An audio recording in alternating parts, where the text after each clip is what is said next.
যেই পাহাড়ে কুরআনুল কারীম নাজিল হয়েছে, আরো উঁচু উঁচু পাহাড় আছে, আরো অনেক পাহাড় আছে।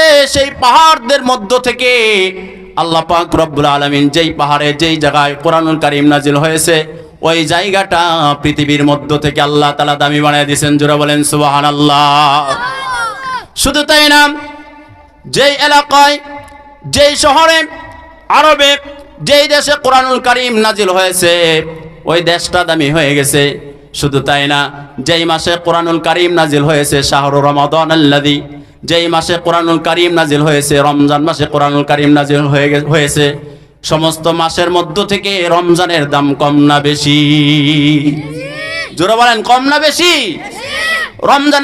রমজান মাসের দাম বেশি। কুরআনুল কারীম ওই মাসে নাজিল হওয়ার কারণে আল্লাহ তাআলা ওই মাসটা দামি করে দিয়েছেন। শুধু তাই না, যেই